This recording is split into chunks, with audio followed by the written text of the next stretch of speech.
త్రేకదేవు నామమున ఈస్టర్ తర్వాత ఈ 3వ ఆదివారపు ఆరాధనను వీక్షిస్తున్న ప్రియ సంఘానికి శ్రోతలకు వందనాలు శుభాలు తెలియజేస్తున్నాను. మన యొక్క ఆరాధనను చిన్న ప్రార్థనతో ప్రారంభించుకుందాం. అందరూ తళ్ళ వంచి కళ్ళు మూసినట్లయితే చిన్న ప్రార్థన చేసుకుందాం. మహాపరిశుద్ధుడ ప్రేమ కృపలు మా ప్రియ పల్లవ తండ్రి, నేను ఈస్టర్ తర్వాత 3వ ఆదివారం తండ్రి నీ సన్నిధానంకి వచ్చి నేను కొంచెం సమయం నిన్ను ఆరాధించి నీ యొక్క వాక్యాన్ని ధ్యానించి నిన్ను ప్రార్థించడానికి తండ్రి మా జీవితంలో అనుగ్రహించిన యొక్క గొప్ప తరుణాన్ని బట్టి నీకు వేలాది స్థుతులు స్తోత్రాలు చెల్లిస్తున్నాము. ఈ యొక్క ఆరాధన ప్రారంభించబోతుండగా ఆరాధన ప్రారంభం నుంచి ముగింపు వరకు నీకు మహిమార్థంగా నేను ఈ యొక్క ఆరాధన జరుగులాగున ఈ యొక్క ఆత్మ నడిపింపు మా అందరికి దయచేయండి. వీక్షిస్తున్న వారందరినీ దీవించి ఆశీర్వదించమని వేడుకొంచు మా ప్రభువును ప్రియరక్షకుడైన యేసుక్రీస్తు నామమున ఈ ప్రార్థన అడిగి వేడుకొంచున్నాము తండ్రి, ఆమేన్. అందరము కలిసి ఆంధ్ర క్రైస్తవ కీర్తన పుస్తకం నుంచి 1వ కీర్తన అన్ని కాలంబులు అనే కీర్తన పాడుకుని ఆరాధన ప్రారంభించుకుందాము.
తండ్రి యొక్కయు కుమారుని యొక్కయు పరిశుద్ధాత్మ యొక్కయు నామమున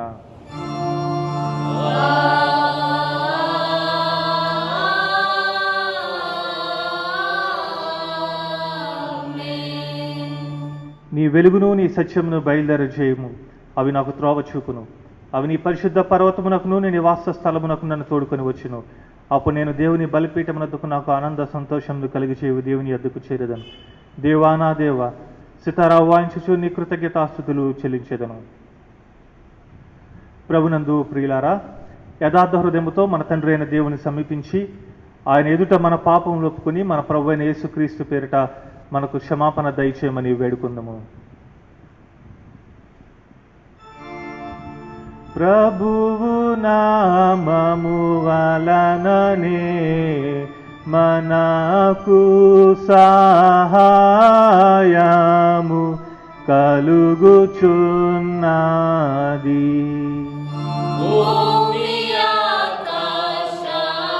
ఆకాశములను సృజించి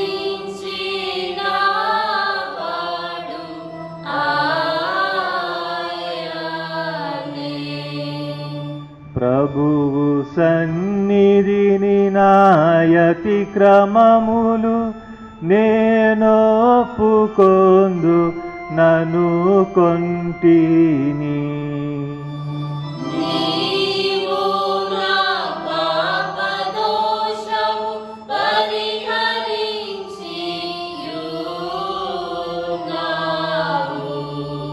మా సృష్టికర్తవు విమోచకుడు అయిన సర్వశక్తి గల దేవా, దీనిలము పాపులమగు మేము స్వాభావికముగా పాపులమనియు అపవిత్రులమనియు తలంపు వలన మాట వలన క్రియల వలన నీకు విరోధముగా పాపము చేస్తామని ఎదుట ఒప్పుకొనిచున్నావు. కావున మేము మా ప్రభువైన యేసుక్రీస్తు నిమిత్తమున నీ కృపను వెతుకుచు వేడుకొనుచు మితిలేని కనికరముల నీ యొద్దకు ఆశ్రమణకై వచ్చున్నాము. మా కొరకు చనిపోటుకై నీ జగతైక కుమారునిచ్చిన మిగిల కనుగల దేవ, మమ్మను కనికరించి ఆయన నిమిత్తమున మా సమస్త పాపములకు క్షమాపణ దయచేయం. మేము నీ కృపచేత నిత్యజీవం పొందినట్లు నిన్ను గూర్చి నీ చిత్తమును గూర్చిన సరైన జ్ఞానమును నీ వాక్యములకు తగిన విధేయతను మా యందు నీ పరిశుద్ధాత్మలో వృద్ధి పొందింపమని మా ప్రభువైన యేసుక్రీస్తు ద్వారా వేడుకొనుచున్నాము. ఆమేన్. మన పరలోక తండ్రియగు సర్వశక్తిగల దేవుడు మనల్ని కనికరించి మన కొరకు చనిపోటకే తన ఏక కుమారునిచ్చి ఆయన మూలమున మన పాపములన్నిటినీ క్షమించున్నాడు. ఆయన నామమందు విశ్వాసముంచి వారికి దేవుని కుమారులకు అధికారం ఇచ్చుచు వారికి తన పరిశుద్ధాత్మను అనుగ్రహించును. నమ్మి బాప్తిసం పొందినవాడు రక్షింపబడును. ఓ ప్రభువా, ఈ రక్షణ మా అందరికీ దయచేయము.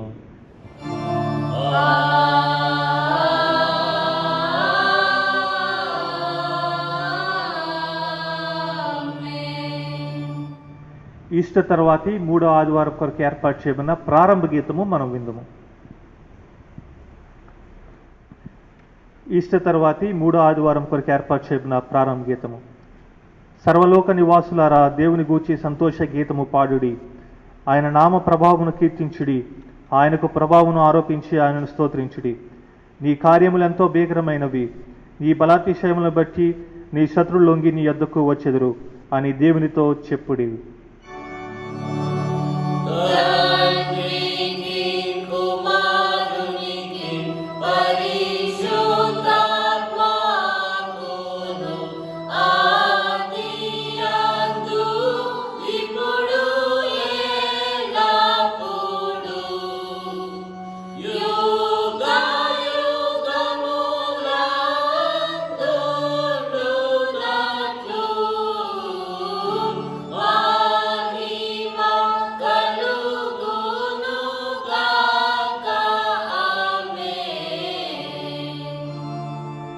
ప్రభువా మమ్మును కనికరింపుము.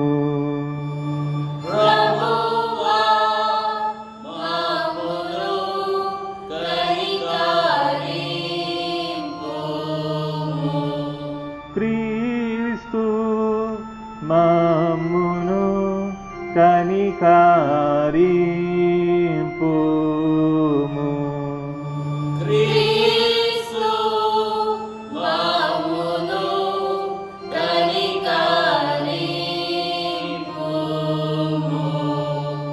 ప్రభువా మమ్మును కనికరింపుము.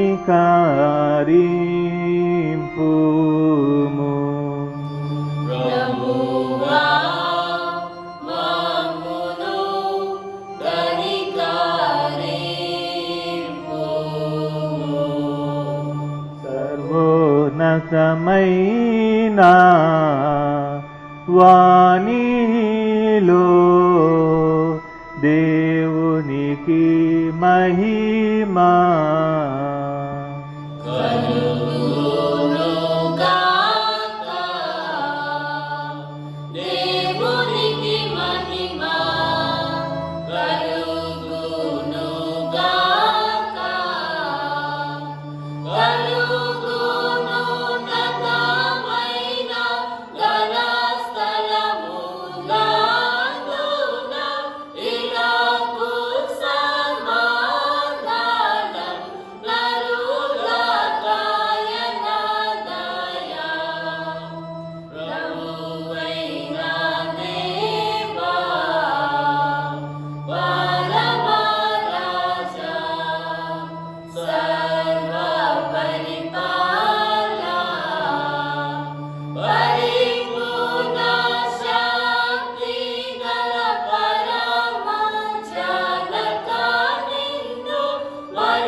ప్రభుడవు నీవు, ప్రభువైన క్రీస్తు, పరిశుద్ధాత్మతో తండ్రి అయిన దేవుని యందు పరిపూర్ణ మహిమతో ప్రభావిస్తున్నావెప్పుడు.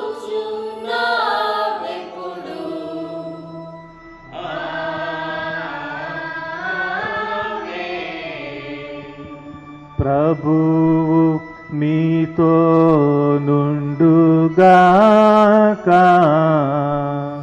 నీ ఆత్మతో నుండుగాక. ప్రార్థింతుము.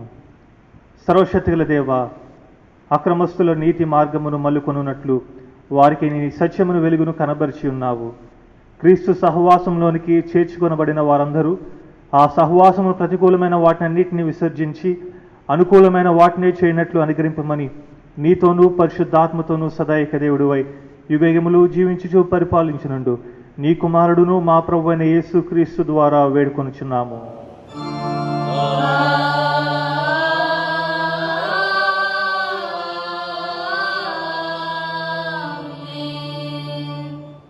దయచేసి కూర్చోనండి. ఈస్టర్ తర్వాతి మూడో ఆదివారం కొరకు ఏర్పాటు చేయబడిన వాక్య భాగాలు మనం చదువుకుందాము. మొదటిగా పత్రిక వాక్య భాగము పేతురు రాసిన మొదటి పత్రిక 2వ అధ్యాయము 11వ వచనం నుంచి 20వ వచనం గల వాక్య భాగము. సువార్త వాక్య భాగము పరిశుద్ధుడైన యోహాను రాసిన సువార్త 16వ అధ్యాయము 16వ వచనం నుంచి 23వ వచనం గల వాక్య భాగాలు ఏర్పరిచిన వారు వచ్చి చదివి వినిపించవలసిందిగా మనవి చేస్తున్నాను. ఈస్టర్ తరువాత మూడవ ఆదివారం కొరకు ఏర్పాటు చేయబడిన పత్రిక వాక్య భాగము 1 పేతురు 2వ అధ్యాయము 11వ వచనం మొదలుకొని 20వ వచనం వరకు చదువుకుందాం. 1 పేతురు 2వ అధ్యాయము 11వ వచనం మొదలుకొని 20వ వచనం వరకు చదువుకుందాం. ప్రియులారా, మీరు పరదేశులను యాత్రికులనై ఉన్నారు గనుక ఆత్మకు విరోధముగా పారాడు శరీరాశలను విసర్జించి అన్యజనులు మిమ్మును ఏ విషయంలో దుర్మార్గులని దూషింతురో ఆ విషయంలో వారు మీ సత్క్రియలను చూచి వాటిని బట్టి దర్శన దినమున దేవుని మహింపరిచినట్లు వారి మధ్యను మంచి ప్రవర్తన గలవారై ఉండవలనని మిమ్మును బతిమాలుకుంటున్నాను.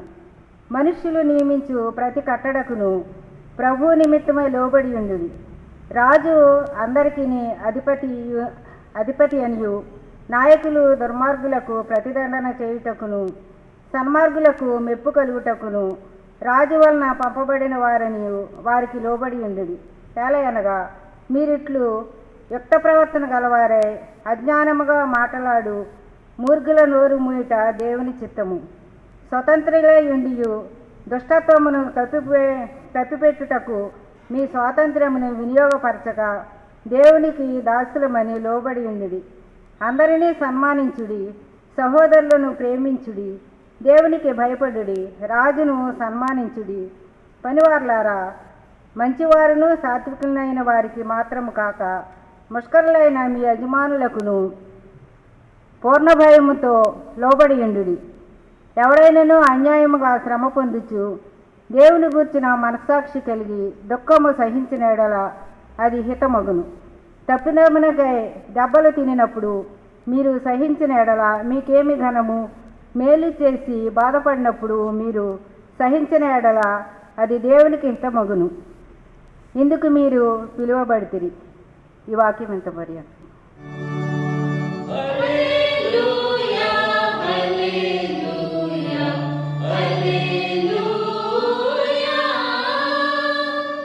తరువాతి మూడవ ఆదివారముకు ఏర్పాటు చేయబడిన సువార్త పాఠము పరిశుద్ధుడైన యోహాను రాసిన సువార్త 16వ అధ్యాయము 16వ వచనం నుండి 23వ వచనం వరకు చదువుకుందాము.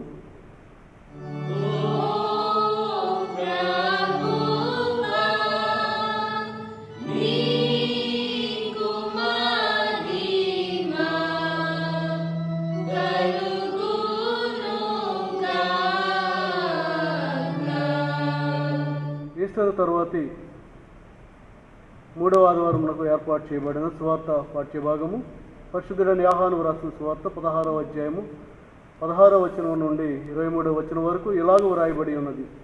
కొంచెం కాలమైన తర్వాత మీరిక నన్ను చూడరు, మరి కొంచెం కాలమునకు నన్ను చూచెదరని చెప్పాను. కాబట్టి ఆయన శిష్యులలో కొందరు కొంచెం కాలమైన తర్వాత నన్ను చూడరు, మరి కొంచెం కాలమునకు నన్ను చూచెదరు, నేను తండ్రి ఎద్దుకు వెళ్ళుచున్నాననియు ఆయన మనతో చెప్పుచున్న మాట ఏమిటని ఒకరితో ఒకరు చెప్పుకొనిరి. కొంచెం కాలమని ఆయన చెప్పుచున్నది ఏమిటి, ఆయన చెప్పుచున్న సంగతి మనకు తెలియదని చెప్పుకొనిరి. వారు తన్ను అడుగు కోరుచుండురని యేసు ఎరిగి వారితో ఇట్లనెను, కొంచెం కాలమైన తర్వాత మీరు నన్ను చూడరు, మరి కొంచెం కాలమునకు నన్ను చూచెదరని నేను చెప్పిన మాటను గూర్చి మీరు ఒకరితో ఒకడు ఆలోచించుకొనుచున్నారా? మీరు ఏడ్చి ప్రలాపింతురు కానీ లోకము సంతోషించును, మీరు దుఃఖింతురు కానీ మీ దుఃఖము సంతోషమగునని మీతో నిశ్చయముగా చెప్పుచున్నాను. స్త్రీ ప్రసవించినప్పుడు ఆమె గడియ వచ్చెను కనుక ఆమె వేదన పడును. అయితే శిశువు పుట్టగానే లోకమందు నరుడొకడు పుట్టెనను సంతోషము చేత ఆమె ఆ వేదన మరి జ్ఞాపకము చేసుకొనదు. అటువలే మీరు ఇప్పుడు దుఃఖపడుచున్నారు కానీ మిమ్మల్ని మరలా చూచెదను, అప్పుడు మీ హృదయము సంతోషించును, మీ సంతోషమును ఎవడును మీ యొద్ద నుండి తీసివేయడు. ఆ దినమున మీరు దేని గూర్చి నన్ను అడుగుదురు, మీరు తండ్రిని నా పేరట ఏమి అడిగినను ఆయన మీకు అనుగ్రహించునని మీతో నిశ్చయముగా చెప్పుచున్నాను. ఈ వాక్యం ఎంత పర్యంతం.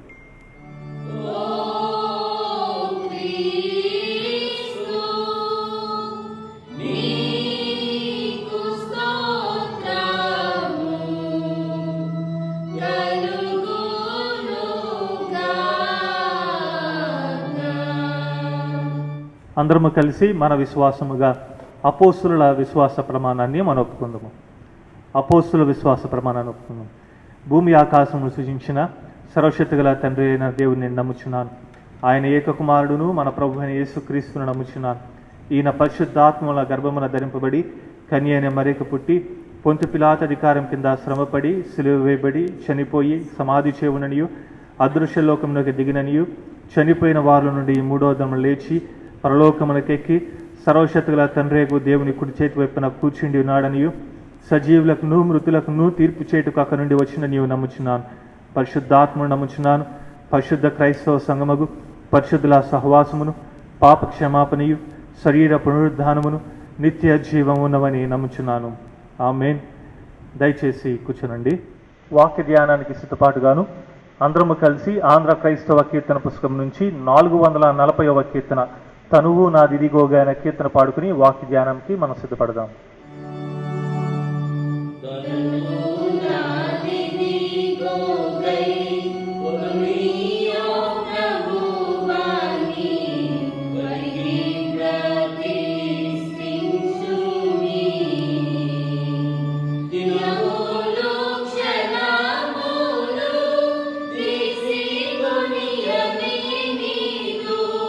వినతి ప్రవహింపచే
మన తండ్రి అయిన దేవుని నుండి ప్రభువైన యేసుక్రీస్తు నుండి కృపయు సమాధానం మనకు కలుగును గాక.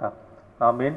త్రియేక దేవుని నామమున ఈస్టర్ తర్వాతి 3వ ఆదివారపు ఆరాధనను వీక్షిస్తున్న ప్రియ సంఘానికి వందనాలు, శుభాలు తెలియజేస్తున్నాను. దేవాతి దేవుని యొక్క ఉచితమైన కృపను బట్టి మరొకసారి ఆయన సన్నిధానంకి వచ్చి కొంత సమయము ఆరాధించి మరి ఈ సమయంలో చదవబడిన వాక్య భాగాల నుంచి ధ్యానించడానికి దేవాతి దేవుడు మనకు అనుగ్రహించిన గొప్ప అవకాశాన్ని బట్టి దేవాతి దేవునికి వేలాది స్తుతులు స్తోత్రాలు తెలియజేస్తున్నాను. అందరూ తలలో వంచి కళ్ళు మూసినట్లయితే చిన్న ప్రార్థన చేసుకుని మన వాక్య ధ్యానం చేసుకుందాము. ప్రార్థన చేసుకుందాం.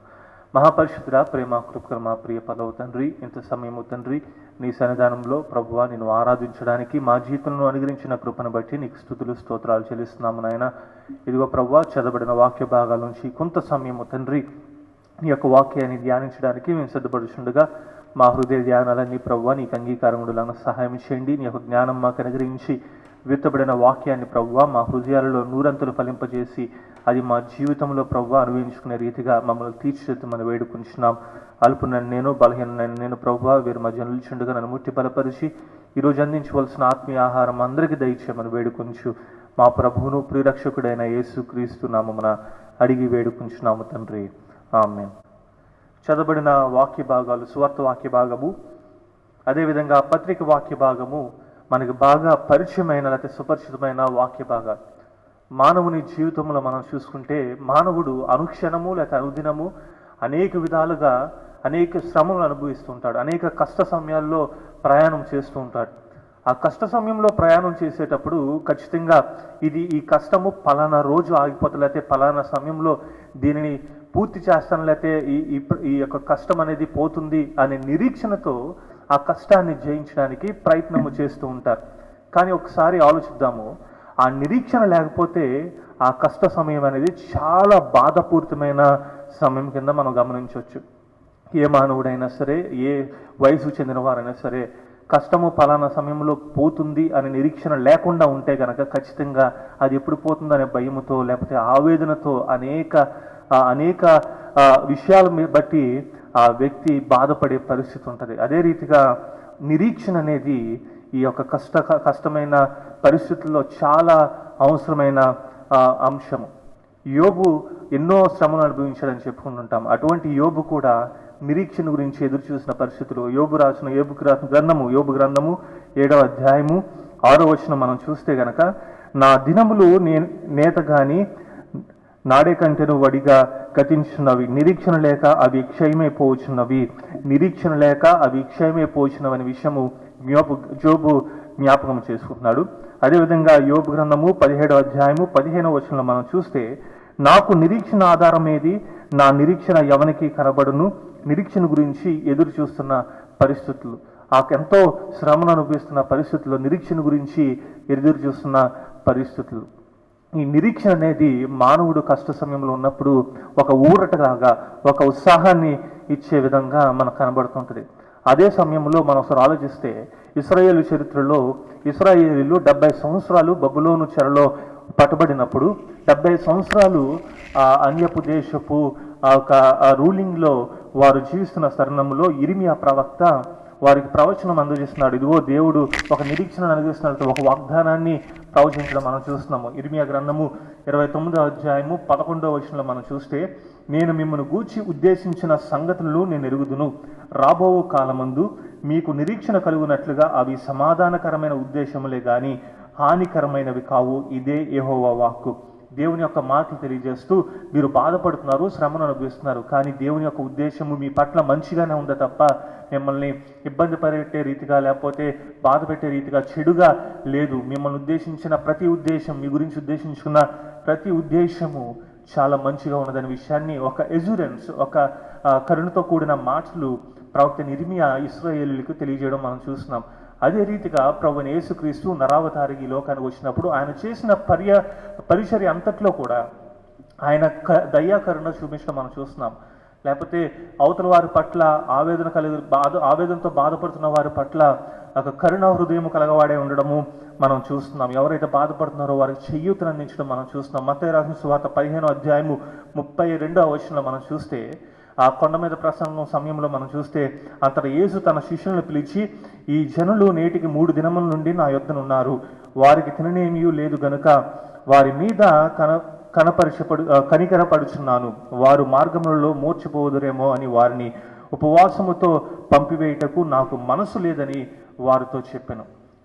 అక్కడున్న జనాంగం గురించి ఆలోచిస్తున్నారు. వాళ్ళు బాధపడుతున్నారేమో, లేకపోతే కలితిరిగి పడిపోతారేమో అనే విషయం ఆలోచించి వారికి ఆహారం గురించి ఆలోచించే ఆ పరిస్థితులు ఈ యొక్క మత్తయి రాసిన సువార్త 15వ అధ్యాయం 32వ వచనంలో మనం చూస్తున్నాం. ప్రభువైన యేసుక్రీస్తు పరిచర్య అంతట్లో అవతల వారికి ఏ విధంగా మంచి చేద్దాము, లేకపోతే తను నమ్ముకున్న వారికి, తనను వెంబడించే వారికి ఏ రీతిగా మంచి చేద్దాము, కష్ట సమయంలో ఎవరికి కష్టం రాకుండా చూసుకుందాము అనే విషయము ఆయన తెలియజేస్తున్నారు. అదే రీతిగా ఆ 12 మంది శిష్యుల గురించి మనం ఆలోచిస్తే, ఆ యేసుక్రీస్తు అప్పగింపబడిపోతున్నారు అనే సందర్భంలో, అతని మరణాన్ని గురించి చెప్పిన సందర్భంలో వీరందరూ ఆందోళనలు చెందుతున్నారు. ఆందోళనలు చెందుతూ ఆ రాత్రి, అప్పగింపబడిపోతున్న రాత్రి ప్రభువైన యేసుక్రీస్తు వారు శిష్యుల్ని మీరు భయపడవలసిన అవసరం లేదు అని ఆయన ఓదార్స్తున్న పరిస్థితి మనం చూస్తూ ఉంటాం. కానీ శిష్యులు మనం చూస్తే గనక వారు క్రీస్తుని బాధలోకి, శ్రమలోకి వెళ్ళబోతున్న క్రీస్తుని ధైర్యము చెప్పడం పోయి వారు భయపడుతున్న సందర్భంలో, వారి గురించి వారు ఆలోచించుకుని భయపడుతున్న సందర్భంలో ఒకవేళ ప్రభువైన యేసుక్రీస్తు వాళ్ళ మీద దయతో, లేకపోతే వాళ్ళని ఉత్సాహపరచాలని, బలపరచాలని వారు చేస్తున్న, ప్రభువైన యేసుక్రీస్తు వారు చేసిన పరిస్థితి మనం చూస్తాం. ఆయన ఎటువంటి ఎజురెన్స్ వాక్యాలు వారికి అందించారో మనకు అందరికీ తెలిసిన విషయమే. ప్రభువైన యేసుక్రీస్తు చనిపోతారని అనేక పర్యాయాలు తన శిష్యులకి ఆయన చెప్పడం మనం ఎరిగిన వారమే.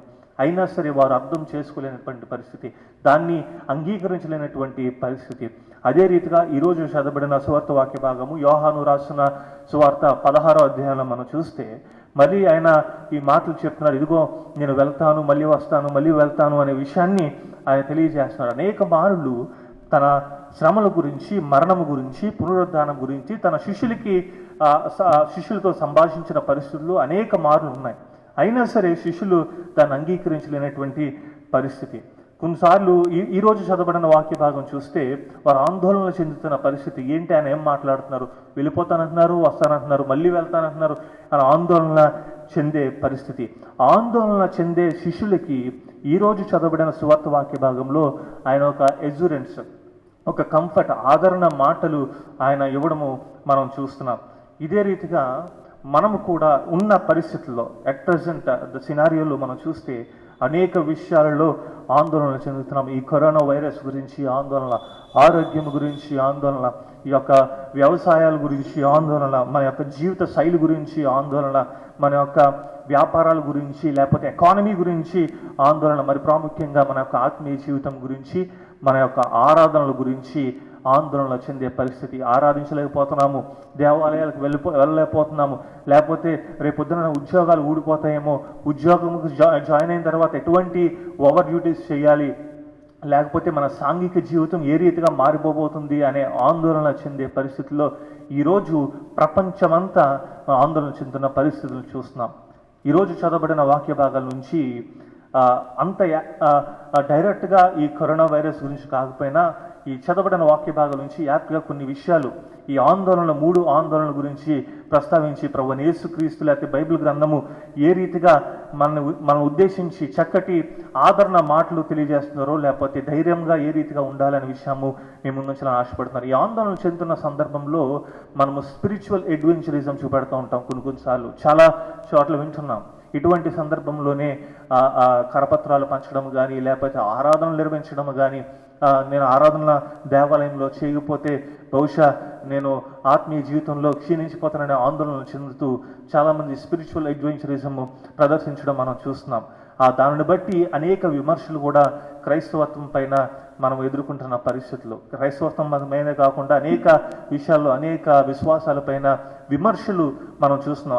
అదే రీతిగా క్రైస్తవులమైన మనం, క్రీస్తుని వెంబడించేవారమైన మనము ఆ విమర్శలను ఏ రీతిగా ఎదుర్కోవాలి, లేకపోతే ఇటువంటి విపత్కరమైన పరిస్థితుల్లో 3 ప్రాముఖ్యమైన మన యొక్క ఆందోళనలు ఉంటాయి. మొదటిది ఆత్మీయ ఆందోళన, రెండవది ఈ యొక్క సాంఘికపరమైన ఆందోళన, మూడవది ఎకనామికల్ పర్ప్లెక్సిటీ, అంటే యొక్క డబ్బు గురించి కానీ, లేకపోతే ఉపాధి గురించి కానీ, ఈ యొక్క ఎకానమీ గురించి ఆందోళన చెందే పరిస్థితులు ఉంటాయి. దానికి కీవర్డ్స్ ఈరోజు పత్రిక వాక్య భాగంలో మనం చూస్తాం. పేతురు రాసిన మొదటి పత్రిక 2వ అధ్యాయము 13వ వచనంలో మనం చూస్తే సబ్మిట్ యువర్ సెల్ఫ్, విధేయులై ఉండండి అనే విషయము పేతురు తన సంఘానికి రాస్తున్న యొక్క అనుభవాలు మనం చూస్తున్నాం. ఇదిగో మీరు దేవుని యొక్క క్యారెక్టర్తో ఉండి, దేవుని యొక్క స్వభావంతో కలిగి ఉండి, మీరు అనుదినము ప్రతి ఒక్క విషయంలో ఈ సొసైటీకి, ఈ యొక్క సాంఘిక జీవితంలో మీరు విధేయులై ఉండండి అనే విషయాన్ని ఆయన తెలియజేస్తారు. అంతేకాకుండా రెస్పెక్ట్ ఆల్ అథారిటీ, ప్రతి ఒక్క అధికారులకి మీరు విధేయులే ఉండండి అనే విషయాన్ని తెలియజేస్తారు. విధేయులు ఉండడం అంటే గుడ్డిగా ఫాలో అయిపోవడం అనేది కాకుండా దేవునికి విరుద్ధంగా కాకుండా ఏది ఉన్నా సరే అప్పటి వరకు మీరు ఖచ్చితంగా విధేయులై ఉండండి అనే విషయము ఈ యొక్క కీ పాయింట్గా మనం చూసుకోవచ్చు. పేతురు రాసిన మొదటి పత్రిక 2వ అధ్యాయము 13వ వచనంలో మనం చూస్తే మొదటిగా ద స్పిరిచువల్ పర్ప్లెక్సిటీ, ఆత్మీయ జీవితంలో ఆందోళన చెందే పరిస్థితి, ఆత్మీయ జీవితం గురించి ఆందోళన చెందే పరిస్థితి. దానికి మనం ఏ రీతిగా ఈరోజు చదవబడిన వాక్య భాగం నుంచి మనం ఆలోచిద్దాం. ప్రభువైన యేసుక్రీస్తు వారు తన శిష్యులతో చెప్తున్నారు, ఇదిగో నేను వెళ్తాను, మళ్ళీ తిరిగి వస్తాను, నన్ను కొంతకాలము చూచెదరు అనే విషయాన్ని తెలియజేసిన తర్వాత వారు ఆందోళన చెందుతున్నారు. బహుశా మాకు మాస్టర్ ఉండడేమో, బహుశా అటువంటి పరిస్థితుల్లో కూడా మనం ఉన్నాం. ఈరోజు ఆ మాస్టర్ లేకపోవడమేమో, లేకపోతే పాస్టర్ గారి దగ్గర మనం చేరలేకపోతున్నామేమో, లేకపోతే ఈ స్పిరిచువల్ నర్చింగ్ అనేది ఏమవుతుంది, ఆలయానికి వెళ్ళలేకపోతున్నాం అనే ఆందోళన చెందే పరిస్థితుల్లో, ఆత్మీయ విషయంలో ఆందోళన చెందే పరిస్థితిలో ఆనాడు శిష్యులు కూడా అదే పరిస్థితిలో ఉన్నారు. మాస్టర్ వెళ్ళిపోతానంటున్నాడు, మనం ఆయన వెంబడించాం ఇంతకాలము, ఆయనతో పాటు పరిచర్య చేసాం ఇంతకాలం, మాస్టర్ వెళ్ళిపోతే, ఆ ప్రభువు వారు వెళ్ళిపోతే ఏం చేయాలి, మన యొక్క ఆత్మీయ జీవితాలు ఏంటి, మన యొక్క జీవితాలు ఏంటి అనే ఆందోళన బహుశా వారిలో కలిగి ఉండొచ్చు. లేకపోతే ఆయన ఎక్కడికి వెళ్తున్నారో తెలియని ఆ పరిస్థితుల వల్ల వారు ఆందోళన చెంది ఉండవచ్చు. అందుకనే యోహాను రాసిన సువార్త 16వ అధ్యాయము ఈ 16వ వచనంలో మనం చూస్తే, కొంచెము కాలమైన తర్వాత మీరిక నన్ను చూడరు, మరి కొంచెము కాలమునకు నన్ను చూచెదరని చెప్పాను. 17వ వచనంలో చూస్తే, కాబట్టి ఆయన శిష్యుల్లో కొందరు కొంచెము కాలమైన తర్వాత నన్ను చూడరు, మరి కొంచెము కాలమునకు నన్ను చూచెదరు, నేను తండ్రి యొద్దకు వెలుచున్నాననియు ఆయన మనతో చెప్పుచున్న మాట ఏమిటని ఒకరితో ఒకరు చెప్పుకున్నది. ఒకరితో ఒకరు మాట్లాడుకుంటున్నారు, ప్రశ్నలు వేసుకుంటున్నారు, ఈయన ఏం మాట్లాడుతున్నారు, ఎక్కడికి వెళ్ళిపోతున్నారు, మనకు ఆ మార్గం తెలియదే, ఏంటి మళ్ళీ తిరిగి వస్తానంటున్నారు, మళ్ళీ తిరిగి తండ్రి దగ్గరికి వెళ్తానంటున్నారు, ఏం మాట్లాడుతున్నారని ఆందోళన చెందే పరిస్థితి వారు ఖచ్చితంగా పడి ఉంటారు. బహుశా ఈరోజు ఈ వాక్యం చదివే మనకు జరిగిపోయిన సంఘటనల గురించి తెలుసు కాబట్టి అంత మిస్టరీగా అనిపించుండదు. ఎందుకంటే ఆయన తిరిగి శ్రమను అనుభవిస్తారు, తిరిగి లేస్తారు, తర్వాత ఆరోహణమైపోయి తండ్రి యొద్దకు వెళ్ళి ఆయన కుడిపార్శ్వాన కూర్చుంటారన్న విషయం మనకు తెలుసు కాబట్టి బహుశా మనకంత అంత మిస్టీరియస్గా వాక్యము కనిపించదు. కానీ ఖచ్చితంగా శిష్యులకి ఇది చాలా మర్మపూరితమైన వాక్యం కింద కనిపించుంటుంది. ఎందుకంటే మెస్సే కింద ఈ లోకానికి వచ్చిన ఆయన, దేవుని రాజ్యాన్ని స్థాపించడానికి వచ్చిన ఆయన అసలు ఎందుకు వెళ్ళిపోవాలి, దేవుని రాజ్యాన్ని స్థాపించడానికి వచ్చిన ఆయన ఎందుకు వెళ్ళిపోవాలి, మొదటి ప్రశ్న. రెండో ప్రశ్న, ఓకే వెళ్ళిపోయారు, మరి వెళ్ళిపోయిన వాళ్ళు మళ్ళీ ఎందుకు తిరిగి రావాలి, ఇది రెండో ప్రశ్న వేసుకుంటారు. ఖచ్చితంగా ఈ రెండు ప్రశ్నలు వారి మదిలో మెదులుంటాయి. 19వ వచనంలో మనం చూస్తే, వారు తన అడుగు వరుచున్నారని యేసు ఎరిగి వారితో ఇట్లను, కొంచెము కాలమైన తరువాత మీరు నన్ను చూడరు, మరి కొంచెము కాలమునకు నన్ను చూచెదరని నేను చెప్పిన మాటను గూర్చి మీరు ఒకరితో ఒకడు ఆలోచించుకొనుచున్నారా. ఆయన మనసులో అనుకుంటున్నారు, వారు మాట్లాడలే, క్రీస్తుని డైరెక్ట్గా అడగలేకపోతున్నారు ఆ ప్రశ్నని. ఎందుకు వచ్చావు, ఒకవేళ దేవుని రాజ్యం స్థాపించకుండా వెళ్ళిపోతాం, మళ్ళీ ఎందుకు తిరిగి రావడం అనే ప్రశ్న బహుశా వాళ్ళు అర్థమవున ప్రశ్న గురించి వాళ్ళు అనుకున్నారు, కానీ క్రీస్తుని అడగడానికి ధైర్యం చేయాల. వీరి మనసులో ఉన్న మాటలు క్రీస్తును ఎరిగి, ఆయన ఓమ్నిసెంట్, ఆయన జ్ఞానముతో ఆయన అడిగి అంటున్నారు, ఏంటి మీరు ఈ మాటల గురించి నన్ను అడగాలనుకుంటున్నారా అనే విషయాన్ని ఆయన అడిగిన తర్వాత ఆయన వారికి అర్థమయ్యే రీతిలో ఉపమాన రీతిగా లేకపోతే కొన్ని సాదృశ్యముగా కొన్ని మాటలు చెప్పడం మనం చూస్తున్నాం. 20వ వచనం మనం చూస్తే, మీరు ఏడ్చి ప్రలాపింతురు కానీ లోకము సంతోషించును, మీరు దుఃఖింతురు కానీ మీ దుఃఖము సంతోషమని మీతో నిశ్చయముగా చెప్పుచున్నాను. క్రీస్తు ఆయన శిష్యులకు అంటున్నారు, మీరు ఏడుస్తారు, లోకము నవ్వుతుంది, కానీ మీరు ఏడ్చే సమయం నుంచి మళ్ళీ ఆ దుఃఖము నుంచి సంతోషము మీరు పొందుతారని చెప్పి నిశ్చయముగా మీతో చెప్తున్నానని ఎగ్జూరెన్స్, చాలా నిశ్చయముగా ఆయన ఎగ్జూరెన్స్ ఇవ్వడం మనం చూస్తున్నాం. ఆయన మరణం గురించి మాట్లాడుతున్నారు. ఆయన మరణం గురించి మాట్లాడుతూ, ఇదిగో నేను శ్రమ అనుభవిస్తాను, మరణిస్తానని చెప్పి మీరు ఆందోళన చెందుతారు, దుఃఖం చెందుతారు, కానీ లోకమంతా సంతోషపడుతుంది ఆ వార్త గురించి. ఎందుకంటే మా శత్రువుని మేము చంపేసుకున్నాం, ఆ శత్రువుని చంపేసామని సంతోషపడే పరిస్థితి. కానీ మీ దుఃఖం నుంచి మరలా మీరు సంతోషించుదరని నిశ్చయంగా మీతో చెప్తున్నానని ప్రభువు యేసుక్రీస్తు వాగ్దానం చేస్తున్న ఈ యొక్క మాటలు ఈరోజు చదవబడిన వాక్య భాగంలో మనం చూస్తున్నాం.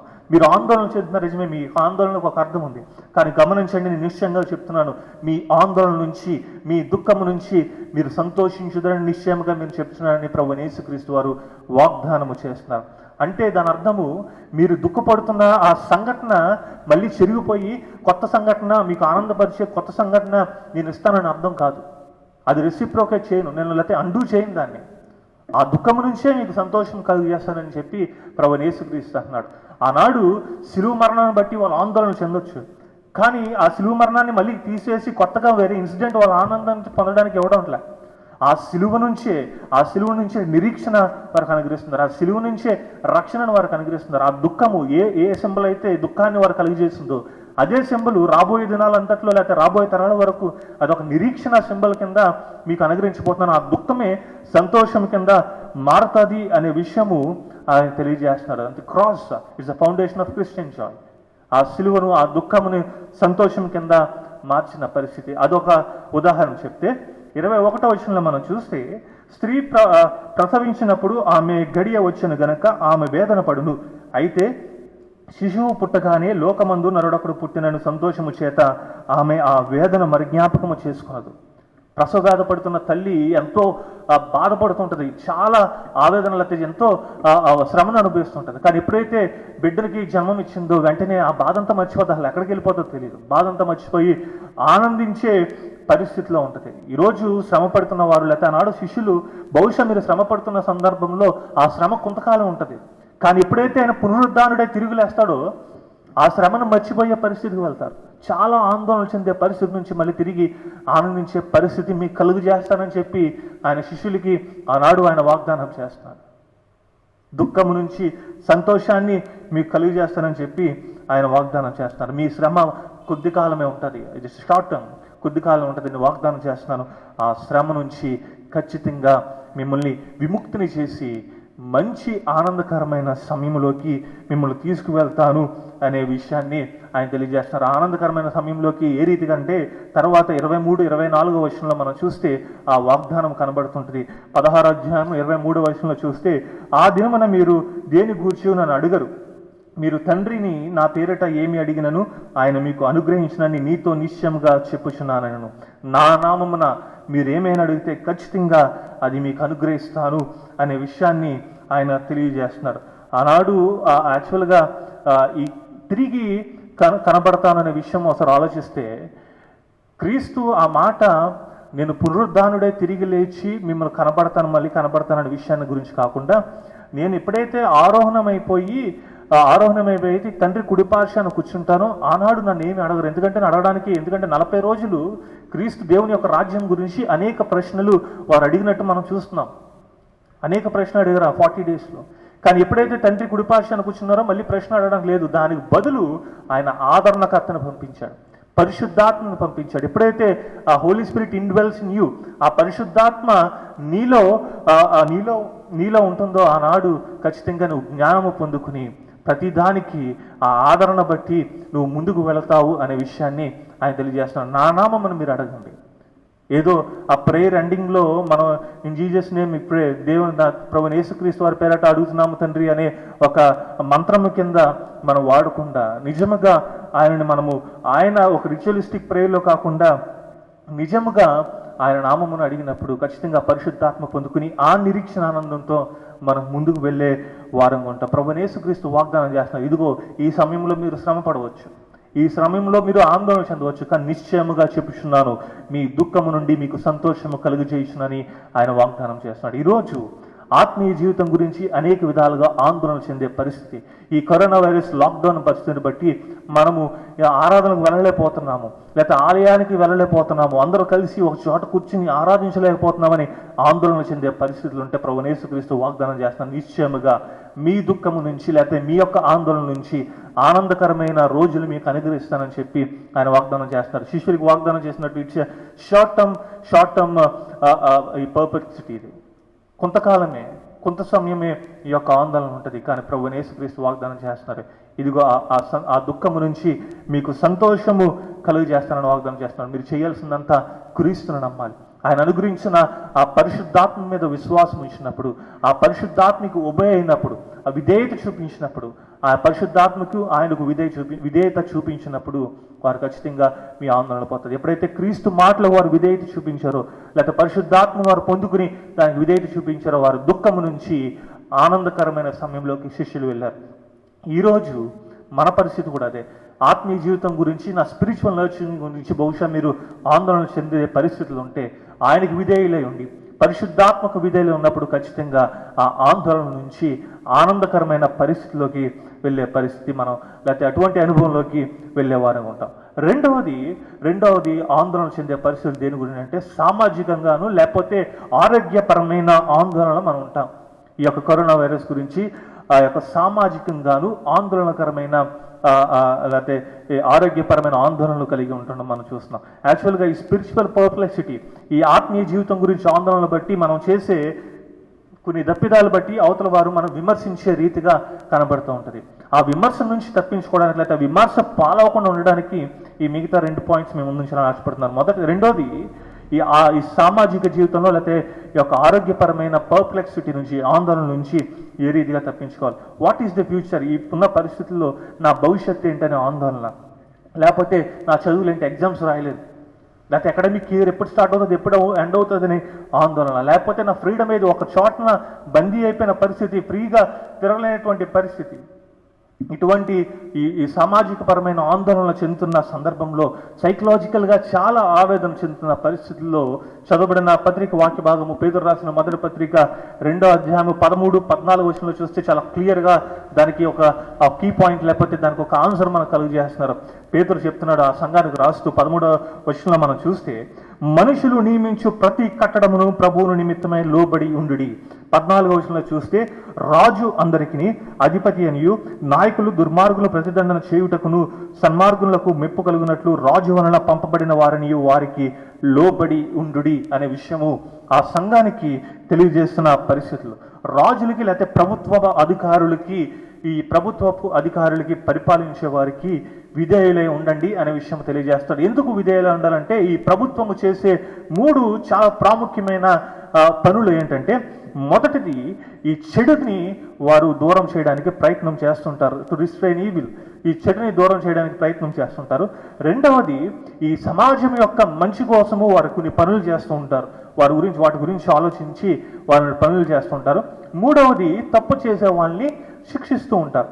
ఈ 3 ఏ గవర్నమెంట్ అయినా చాలా సర్వసాధారణంగా బేసిక్గా చేసే పనులు.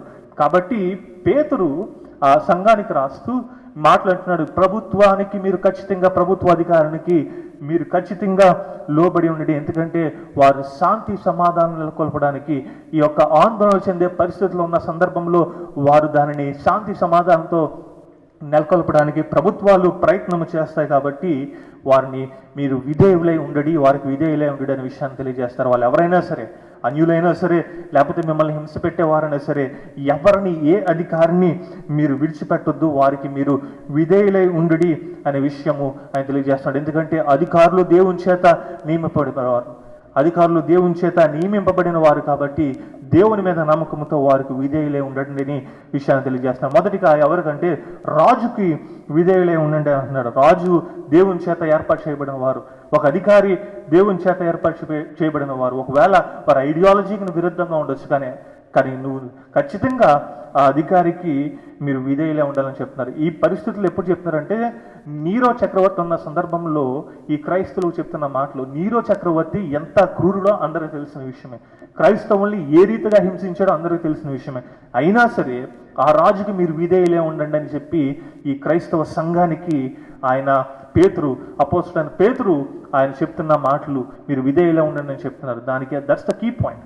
రెండవది ఎవరికంటే రాజు వలన పంపబడిన వారికి. రాజు అంటే సెకండ్ ఇన్ ద లీడర్. రాజు చేత ఎవరైతే పంపబడ్డారో, గవర్నర్స్ కానీ అథారిటీ చేత ఎవరైతే పంపబడ్డారో ఖచ్చితంగా విధేయులే ఉండండి. కేవలము ప్రధానమంత్రికో లేదా ముఖ్యమంత్రికో కాదు, ఆయన కింద పనిచేసే అధికారులకు కూడా విధేయులే ఉండండి అన్నారు. మూడవది ఏ గ్రూప్ గురించి మాట్లాడుతున్నారంటే, దుర్మార్గులకు ప్రతిదండన చేయుటకును సన్మార్గులకు. ఎవరైతే పనిష్మెంట్ ఇవ్వడానికి వాళ్ళు చూస్తున్నారో, దుర్మార్గుని, ఈవిల్ని, ఈ చెడుతనాన్ని శిక్షించడానికి, చెడు చేసే వారిని శిక్షించడానికి ప్రయత్నం చేస్తున్నారు, వాళ్ళు కూడా మీరు సన్మానించండి అనే విషయము ఆయన తెలియజేస్తున్నారు. కాబట్టి ప్రభుత్వానికి విధేయులై ఉండడము ఈ పరిస్థితిలో, విపత్కరమైన పరిస్థితుల్లో ఖచ్చితంగా మనము జ్ఞాపకం ఉంచుకోవాలి. దానికి అప్లికేషన్ కూడా ఇస్తున్నారు. 17వ వచనంలో చూస్తే, పేతురు రాసిన మొదటి పత్రిక 2వ అధ్యాయము 17వ వచనంలో చూస్తే, అందరినీ సన్మానించుడి, ఏ రీతిగా విధేయులో ఉండాలో చెప్తున్నాడు. అందరినీ సన్మానించుడి, సహోదరులను ప్రేమించుడి, దేవునికి భయపడుడి, రాజును సన్మానించుడి. అందరినీ సన్మానించమన్నాడు. Irrespective of gender, irrespective of race and caste and religion, అందరినీ మీరు సన్మానించాలి. ఆనర్ ఆల్ పీపుల్, అందరినీ మీరు సన్మానించాలనే విషయాన్ని ఆయన తెలియజేస్తున్నాడు. యాక్చువల్గా ఈ రోమా ప్రభుత్వంలో పేతురు రాసిన సంఘానికి సకానికి సగం అందరూ ఈ యొక్క బానిసలకి ఈ మాటలు రాస్తున్నాడు. మీరు ఎవరు వేరే నీ రాజ్యానికి చెందినవాడు కాదు, లేకపోతే మీ జాతికి చెందినవాడు కాదు, లేకపోతే నీ ఎకనామిక్ స్టాటస్ చెందినవాడు కాదు అని చెప్పేసి చులకనగా చూడాల్సిన పని లేదు. అందరికీ విధేయులు ఉండి అందరినీ గౌరవించండి అనే విషయాన్ని ఆయన తెలియజేస్తున్నాడు. మీ సహోదరులను ప్రేమించండి. ప్రేమ చూపడం ద్వారా మీరు దీన్ని చూపించవచ్చు. ప్రాక్టికల్గా మీరు ప్రేమను చూపించడం ద్వారా మీరు చూపించవచ్చు. దేవుని మాటలు అంగీకరించి రాజుకు విధేయులు ఉండడం ద్వారా మీరు ఈ యొక్క విధేయతను చూపించవచ్చు అనే విషయాన్ని ప్రాక్టికల్గా కొన్ని సూత్రాలు కూడా ఆ సంఘానికి అందజేస్తున్నారు. ఈరోజు ఉన్న పరిస్థితుల్లో, ఈ యొక్క సామాజిక జీవితంలో మనం ఎదుర్కొనే పరిస్థితుల్లో, లేకపోతే ఆరోగ్యం గురించి ఆందోళన చెందే పరిస్థితుల్లో, ఏంటి నా ఫ్రీడమ్ అనే ఆందోళన చెందుతున్న పరిస్థితుల్లో పేతురు చక్కటి ఒక కీ పాయింట్ మనకు అనుగ్రహిస్తున్నాడు. ఏంటంటే విధేయులే ఉండండి. గవర్నమెంట్కి కొన్ని సెట్ ఆఫ్ రూల్స్ మనకు ఇచ్చింది. ఈ విపత్కరమైన పరిస్థితుల్లో నాకేమవుతుందిలే అనుకుంటే ఖచ్చితంగా అది తప్పు. బైబిల్కి విరుద్ధంగా వెళ్ళే పరిస్థితి, దేవుని యొక్క వాక్యానికి విరుద్ధంగా వెళ్ళే పరిస్థితి. ఇది నీ గురించి ఆలోచించేది కాదు, ఇంకా నీ తోటి వారి గురించి ఆలోచించి దేవుని మాటలు బట్టి నీ యొక్క అధికారులకి విధేయులే ఉండాలి. మనం ఎంత చెప్పుకున్నా సరే, ఎంత లాక్డౌన్ ఉన్నా సరే, మనము ఏ రీతిగా ఈ యొక్క సోషల్ డిస్టెన్సింగ్ లేదా ఫిజికల్ డిస్టెన్సింగ్ కానీ ఏ రీతిగా పాటిస్తున్నామో మనందరికీ తెలుసు. ఆ ఆందోళన ఉంటుంది ఖచ్చితంగా. కానీ గవర్నమెంట్ కొన్ని సెట్ ఆఫ్ రూల్స్తో, కొన్ని ప్లానింగ్తో వారు చేసిన కొన్ని రూల్స్ని ఫాలో అవ్వడం మన బాధ్యత. అది ఎవరైనా సరే, ఎంత క్రూరంగా ఉన్నా సరే, మనకు నచ్చిన వారైనా సరే, ఖచ్చితంగా ఆ రూల్స్ని ఫాలో అవ్వడం మన బాధ్యత. ఆ ఖచ్చితంగా ఈ సోషలాజికల్ పర్ప్లెక్సిటీ ఆందోళన నుంచి, లేకపోతే ఆరోగ్యం అవుతుందనే ఆందోళన నుంచి మనం బయటపడాలంటే ఖచ్చితంగా ఈ యొక్క ప్రభుత్వ అధికారులకు విధేయులై ఉండడం మనకి చాలా ప్రాముఖ్యము. పేతురు ఆ సంఘానికి రాస్తూ ఎవరైనా సరే, నీరో చక్రవర్తికే మీరు విధేయులే ఉండని చెప్పిన పేతురు ఆ మాటలు కనుక మనం ఆలోచిస్తే ఈరోజు మనం చేసేది ఏ రీతి ఉందో మనం ఆలోచించుకోవాలి. ఖచ్చితంగా ఆ గవర్నమెంట్కి మనం విధేయులు ఉన్నప్పుడు ఈ సామాజిక పరమైన లేకపోతే ఆరోగ్యపరమైన ఆందోళన నుంచి బయటికి వచ్చేవారు ఉంటాం. మొదటిది ద స్పిరిచువల్ పర్ప్లెక్సిటీ, ఆత్మీయ జీవితమైన ఆందోళనకి నుంచి మనము బయటపడాలంటే ఖచ్చితంగా దేవునికి విధేయులా ఉండాలి. రెండవది ఈ యొక్క సామాజిక పరంగాను లేకపోతే ఆరోగ్యపరమైన పర్ప్లెక్సిటీ నుంచి, ఆందోళన నుంచి బయటపడాలంటే ప్రభుత్వ అధికారులకి, సివిల్ అథారిటీకి మనం ఖచ్చితంగా విధేయులు ఉండాలి. మూడవది మనం చూస్తే ఎకనామికల్ పర్ప్లెక్సిటీ, ఆర్థికపరమైన ఆందోళన నుంచి బయటపడాలి అనే విషయం గురించి మూడవది మనం ఆలోచిస్తే, ఈ యొక్క మ్యానుఫ్యాక్చరింగ్ ఇండస్ట్రీస్ అని ఆగిపోయినాయి, ప్రొడక్షన్ అనేది ఆగిపోయింది, లేబర్ వర్కింగ్ అనేది ఆగిపోయింది. ఇల్లు కట్టేవారు, కూలి పనులు చేసుకునే వారు పనులు లేవు, లేకపోతే పనులు చేసుకునే వారికి ఏ పనులు లేవు, లేకపోతే ఒకవేళ ఉద్యోగం చేస్తున్నా సరే, ఇళ్ళలోకి వచ్చిన ఉద్యోగం చేస్తున్నా సరే ఓవర్ టైం చేయవలసిన పరిస్థితి ఉంటుంది, లేకపోతే ఆ వర్క్ మీద ఎక్కువగా ప్రెషర్ పడే పరిస్థితి ఉంటుంది, చాలా ఈజీగా ఇరిటేట్ అయిపోయిన పరిస్థితులు ఉంటాయి. అటువంటి పరిస్థితుల్లో మూడవది ఒబీడియంట్, ఈ యొక్క ఎకనామికల్ పర్ప్లెక్సిటీ, ఆర్థికపరమైన ఆందోళన నుంచి మనం విముక్తి పొందాలంటే ఖచ్చితంగా obey in your work place, నీ యొక్క ఉద్యోగములో చేస్తున్న పనివారి యొక్క యజమానికి ఖచ్చితంగా విధేయులై ఉండాలి అనే విషయము ఆయన తెలియజేస్తున్నాడు. ఈ యొక్క పేతురు రాసిన మొదటి పత్రిక 2వ అధ్యాయం 18వ వచనంలో చూస్తే, ఈ సేవకులు, సర్వెంట్స్ అనే మాటకి గ్రీక్ పదంలో ఓయికెటాయి అనే మాట వాడబడడం జరిగింది. ఈ మాటకు అర్థము ఇళ్లలో పనిచేసే వారి గురించి ప్రస్తావిస్తూ ఈ మాట రాయడం జరిగింది. మనందరూ తెలుసు, రోమా సామ్రాజ్యంలో ఈ యొక్క బానిసలు ఎక్కువగా ఉండేవారు. ఆ బానిసలు కూడా ఎక్కువగా ఇళ్లలో పనిచేసేవారు.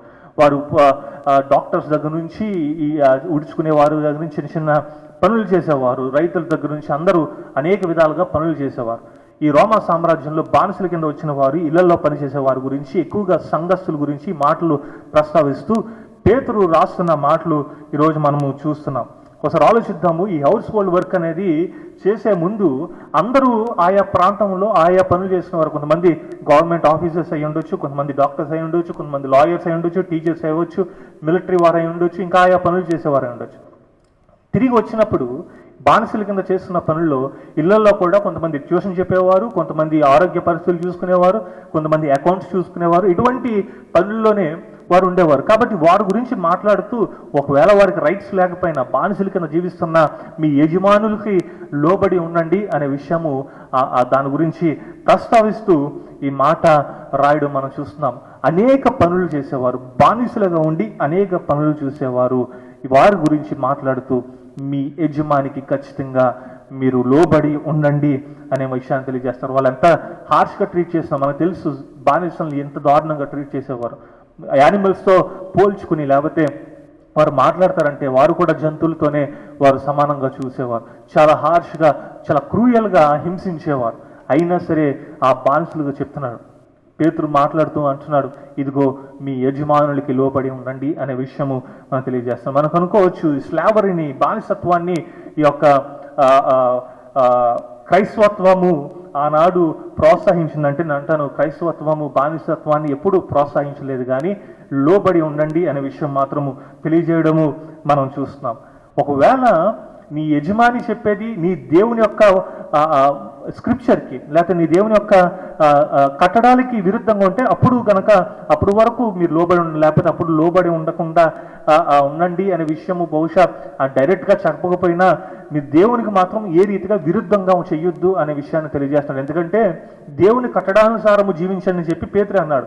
దాన్ని బట్టి మనం చూస్తే పనిచేసే వారిలో మీరు అబద్ధాలు ఆడకూడదు, దొంగతనం చేయకూడదు, లేకపోతే మోసపూరితమైన పనులు చేయకూడదు. నీ ఉద్యోగంలో నువ్వు చేస్తున్న పనుల్లో ఏ విషయంలోనూ ఇటువంటి చీటింగ్ అనేది, మోసం అనేది చేయకుండా ఉండకుండా నీ మాస్టర్స్కి, నీ యజమానికి చక్కగా వారికి రెస్పెక్ట్ ఇస్తూ వారికి మీరు లోబడి ఉండి దేవుని యొక్క ప్రేమను చూపించండి. క్రైస్తవులుగా మీరు దేవుని యొక్క ప్రేమను చూపించండి అనే విషయాన్ని తెలియజేస్తున్నాడు. ఈ యొక్క పేతురు రాసిన మొదటి పత్రిక 2వ అధ్యాయం 18వ వచనం మనం చూస్తే, పనివారులారా మంచివారును సాత్వికులైన వారికి మాత్రము కాక ముష్కరులైన మీ యజమానులకును పూర్ణ భయముతో లోబడి ఉండి. మీకేదో మంచి చేస్తేనే మీకు మంచి చేసే యొక్క మాస్టర్స్కే లేకపోతే మీకు పనిచ్చే వారికి మీరు లోబడి ఉండకుండా ముష్కరులైన వారికి, చాలా క్రూరంగా బిహేవ్ చేసేవారికి కూడా మీరు ఖచ్చితంగా లోబడి ఉండండి. ఎంత హింసించినా సరే మీరు లోబడి ఉండండి. ఎందుకంటే ఆ లోబడడం బట్టి మీరు క్రైస్తవులు అనే విషయము వారు తెలుస్తుంది. మీరు లోబడడం బట్టి దేవుని యొక్క ప్రేమను వారు చవి చూస్తారు అనే విషయాన్ని మనం తెలియజేస్తూ మాటలు రాస్తున్నాడు. ఈరోజు బహుశా మనం బానిసలు కాకపోవచ్చు, కానీ ఉన్న పరిస్థితుల్లో మనం చూస్తే, ఉద్యోగపు పరిస్థితులు మనం చూస్తే, ఒకవేళ సాఫ్ట్వేర్ ఇంజనీర్స్ కానీ లేకపోతే ఇంకా డాక్టర్స్ కానీ, రెవెన్యూ ఉద్యోగులు కానీ, ఇంకా ఆయా గవర్నమెంట్ ఉద్యోగులు మనం చూస్తే కనుక చాలామంది ఉపాధి కోల్పోయారు. అది కాదు కానీ చాలామంది ఉద్యోగం చేసే వాళ్ళు మనం చూస్తే ఉన్న ప్రెషర్ చాలా అధికంగా ఉంది. ఎప్పుడు 8 గంటలు పనిచేసేవారు ఈసారి 18 గంటలు పనిచేసే పరిస్థితిలో ఉన్నారు. అటువంటి పరిస్థితుల్లో ఈజీగా ఇరిటేట్ అయిపోయి మాస్టర్స్ని లేకపోతే యజమానుల్ని గౌరవించే, అధికారుల్ని గౌరవించే పరిస్థితి ఉండదేమో. కానీ పేతురు అంటున్నాడు, ఎటువంటి సందర్భంలో అయినా సరే, ఎంత క్రూరంగా మీ పట్ల వారు బిహేవ్ చేసినా సరే మీరు ఖచ్చితంగా వారికి విధేయులై ఉండండి అనే విషయము ఆయన తెలియజేస్తున్నాడు. నీ తోటి వారిని ఇగ్నోర్ చేయొద్దు, నీ తోటితో నీ పనిచేసే వారిని ఇగ్నోర్ చేయొద్దు, లేకపోతే అలాంటి వాడు ఇలాంటి వాడు అని చెప్పేసి వారిని మీరు దూషించొద్దు, లేకపోతే వారిని మోసము చేయొద్దు. నా పట్ల ఎప్పుడు సరిగ్గా నన్ను చూడలేదు కాబట్టి ఈ చెడు జరిగినా పర్వాలేదని చెప్పేసి అటువంటి ప్రవర్తన మీరు ప్రవర్తించొద్దు అనే విషయాన్ని ఆయన తెలియజేస్తున్నాడు. అంటున్నాడు, ఇదిగో మీరు వారికి లోబడి ఉండండి, మీ యొక్క యజమానికి లోబడి ఉండండి. నీ టైంని పర్టికులర్గా నీకు ఎటువంటి సందర్భంలో నీ యొక్క అవసరం ఉందో ఖచ్చితంగా నీ వర్క్ని వాళ్ళకి చూపించి ఆ టైంని స్టీల్ చేయకుండా మీ యొక్క విధేయతను ఆ క్రమంలో చూపించండి. దానిని బట్టి దేవుని యొక్క ప్రేమను వారు తెలియజేసుకుంటారు. ఒకవేళ కష్టం వస్తే కష్టం నుంచి పారిపోవద్దు, నెగోషియేట్ చేయండి, నీ యొక్క బాధను తెలియపరచండి, కానీ వారికి లోబడి ఉండకండి అనే విషయం మాత్రము ఆయన తెలియజేస్తారు. మనం సనగకుండా, బాధపడకుండా, ఆవేదన చెందకుండా, లేకపోతే వారిని తిట్టుకుంటూ, లేకపోతే వారిని శపిస్తూ పనులు చేయకూడదు అనే విషయాన్ని ఆయన తెలియజేస్తున్నాడు. ఈ యొక్క ఈ ఆర్థికపరమైన ఆందోళన చెందాలంటే ఉన్న పరిస్థితుల్లో ఖచ్చితంగా ఎన్నో ప్రెషర్స్ ఎదుర్కోవాలి. ఈ కరోనా వైరస్ ఉన్న పరిస్థితుల్లో ఖచ్చితంగా ఉద్యోగులు అనేక విధాలుగా ప్రెషర్స్ ఎదుర్కోవాలి. ఒకవేళ ఈ కరోనా వైరస్ అయిపోయిన తర్వాత, లాక్డౌన్ అయిపోయిన తర్వాత ఉద్యోగంకి వెళ్ళేవారు కూడా, పనులు చేసేవారు కూడా ఉన్న ఆర్థిక పరిస్థితిని బట్టి ఓవర్ టైం డ్యూటీస్ చేయాల్సిన పరిస్థితి ఉంటుంది. తిట్టుకోకుండా విధేయులై ఉండి పని చేసినప్పుడు ఖచ్చితంగా దేవుని యొక్క ప్రేమను వారికి రుచి చూపించేవారు ఉంటాం. ఆ రీతిగా ఈ యొక్క ఆర్థికపరమైన ఈ యొక్క పర్ప్లెసిటీస్ నుంచి, ఆందోళన నుంచి మనము అధిగమించేవారు ఉంటాం. మూడవది, ఆర్థికపరమైన ఈ యొక్క పర్ప్లెసిటీస్ని లేకపోతే ఆందోళన అధిగమించాలంటే నీ యొక్క యజమానులకి లోబడి ఉండాలి. మొదటిది, ఆత్మీయపరమైన ఈ యొక్క ఆందోళనని అధిగమించాలంటే దేవునికి లోబడి ఉండాలి. ఈ సోషలాజికల్గా లేకపోతే సామాజికంగాను లేకపోతే ఆరోగ్యపరమైన ఆందోళనలు అధిగమించాలంటే రాజ్యాధికారులకి, ప్రభుత్వాలకి లోబడి ఉండాలి. లేకపోతే ఈ మూడవది మనం చూస్తే ఈ యొక్క ఎకనామికల్, ఆర్థికపరమైన ఆందోళనలు మనం జయించాలంటే ఈ యొక్క యజమానులకి లోబడి ఉండాలి అనే విషయము మనం జ్ఞాపకం చేసుకోవాలి. మనకి ఈ రోజుల్లో చాలా చాలా ప్రాముఖ్యంగా, చాలా సర్వసాధారణంగా వినిపించే ఈ యొక్క శ్లోకాలు లేకపోతే స్లోగన్స్ మనం చూస్తే వాష్ యువర్ హ్యాండ్స్ అని అంటూ ఉంటాం. ఈ చేతులు కడుక్కో, చేతులు కడుక్కో, చేతులు కడుక్కో అని చెప్తూ ఉంటారు. సోషల్ డిస్టెన్సింగ్ పాటించండి, సోషల్ డిస్టెన్సింగ్ పాటించాలంటే దగ్గరగా సామూహికంగా కూడొద్దని చెప్తూ ఉంటారు. లేకపోతే మూడోది మనం చూస్తే నీ యొక్క ఫేస్ని నువ్వు అసమానము పట్టుకోవద్దు అనే విషయాన్ని వారు చెప్తూ ఉన్నారు. ఈ మూడు విషయాలు మనం ఖచ్చితంగా పాటించాలి. ఈ చాలా చిన్న విషయాలుగా అనిపించవచ్చు, ఈ చాలా చిన్న విషయాలు దీనివల్ల మనకేం వస్తుందిలే అనుకోవచ్చు. ఆ ఉద్దేశంతోనే మనం అందరం సోషల్ గ్యాదరింగ్ అవుతున్నాం. ఎక్కడ పడితే అక్కడ బండ్ల మీద తిరిగే పరిస్థితి, ఎవరు పట్టించుకోలేనటువంటి పరిస్థితి. కానీ గమనించండి, బైబిల్ గ్రంథంలో చక్కటి సన్నివేశం మీ ముందు చాలా ఆశపడుతున్నాను. నామాను గురించి మనందరూ తెలిసిన విషయమే. ఆ హెబ్రీ బాలిక చెప్పిన ఆ మాటలను బట్టి విశ్వాసంతో ఇశ్రాయేలు యూదుల రాజ్యానికి బయలుదేరి వెళ్ళాడు. సేనాధిపతి కుష్ఠరోగంతో బాధపడుతున్న నామ ఎప్పుడైతే ఈ యొక్క ఎలీషాని కలిసిన తర్వాత ఆ నదిలో 7 సార్లు మునిగి తేలమన్నప్పుడు కోపంతో వెళ్ళిపోయిన పరిస్థితి. కానీ ఆ సర్వెంట్ మాట చెప్పాడు, ఒకవేళ అదే ఆ ప్రవక్త ఇంకా గొప్ప ఏదో ఎక్స్ట్రాడినరీగా ఏదైనా చేయమంటే నువ్వు ఖచ్చితంగా చేసి ఉండేవాడు కదా, మరి చిన్నది ఎందుకు చేయట్లేదని చెప్పి ప్రశ్నించిన సందర్భం. ఆ ప్రశ్నించడం బట్టి ఆ 7 మార్లు మునిగిన తర్వాత అతను స్వస్థత పొందుకున్న పరిస్థితి. ఈరోజు ఎవరితో కలవకూడదు అనేది చిన్న పని, అది పెద్ద పని కాదు, దీనివల్ల మనకేం కలుగుతుంది, దీనివల్ల ఏమవుతుంది, లేకపోతే హ్యాండ్ వాష్ చేసుకోవడం వల్ల ఏమవుతుంది అని చాలామంది నిర్లక్ష్యపడే పరిస్థితుల్లో చిన్న చిన్న కార్యాలు బట్టే గొప్ప రిజల్ట్స్ వచ్చే పరిస్థితి. నామాను చేసిన చిన్న పనే. ఒకవేళ గవర్నమెంట్ ఏదో పెద్ద పెద్ద కార్యాలు చేయమంటే ఖచ్చితంగా ఛాలెంజింగ్గా తీసుకుని ఆ పనులు చేసేవారేమో. కానీ ఈ చిన్న పనులు బట్టి బహుశా మనం దాన్ని నెగ్లెక్ట్ చేసి నిర్లక్ష్య పెట్టే పరిస్థితిలో ఉంటే ఈరోజు మనం తెలియజేస్తున్న బైబిల్ కానీ ఈరోజు వాక్యం తెలియజేస్తుంది, వి నీడ్ టు ఒబే. విధేయత కలిగి ఉండాలి. దేవునికి విధేయత కలిగి ఉంటే ఆత్మీయ జీవితంలో ఆందోళన ఉండదు. ఈ యొక్క ప్రభుత్వ అధికారులకి విధేయులే ఉంటే సామాజికంగాను లేకపోతే ఆరోగ్యపరమైన ఆందోళన ఉండదు. మూడవది, నీ యజమానులకు విధేయత కలిగి ఉంటే ఖచ్చితంగా నీ యొక్క ఆర్థికమైన పరిస్థితుల్లో ఆందోళన అనేది బహుశా నువ్వు దాన్ని జయించే పరిస్థితులు ఉంటాయి. ఈరోజు ఈ 3 విషయాలు మీ ముందు చాలా ఆశపడుతున్నాను. బైబిల్ గ్రంథం చెప్తుంది విధేయత అనేది చాలా ప్రాముఖ్యమైన అంశం. నువ్వు విధేయతను బట్టి నీ యొక్క ఆందోళనని అధిగమించేవారు ఉంటే అటువంటి విధేయత కలిగి ఆందోళనను అధిగమించే శక్తిని, బలము త్రియేక దేవుడు మీకు అనుగ్రహించును గాక. ఆమె సమస్త జ్ఞానం మించిన దేవుని సమాధానం ప్రభువైన యేసుక్రీస్తు వల్ల మన హృదయములకు మన తలంపులకు కావలి ఉండును గాక. ఆమె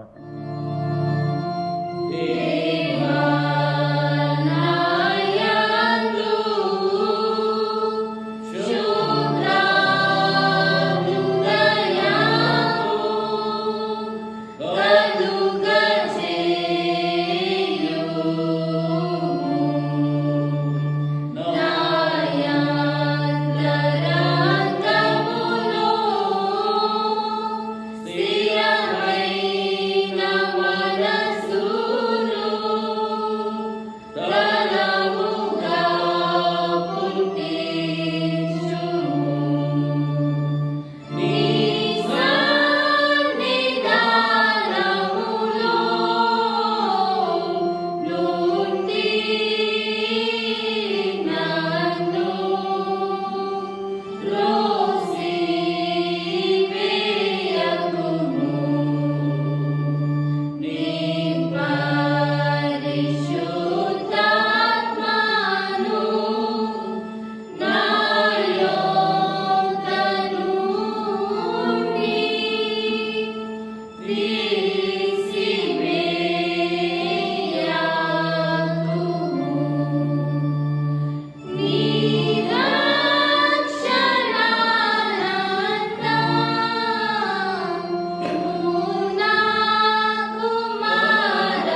ప్రేమ కృపగల మా ప్రియ పరలోక తండ్రి, నేను గడిచిన కాలం అంతా మమ్మల్ని కాచి కాపాడి ప్రభువా, మరొకసారి నేను ఈస్టర్ తర్వాతి 3వ ఆదివారపు ఆరాధనలో ప్రభువా మమ్మల్ని తోడుకొని వచ్చి నేను కొంత సమయం నిన్ను ఆరాధించి నీ యొక్క వాక్యాన్ని ధ్యానించి నేను ప్రార్థించడానికి మా జీవితంలో అనుగ్రహించిన గొప్ప తరుణాన్ని బట్టి నీకు వేలాది స్తుతులు స్తోత్రాలు తండ్రి.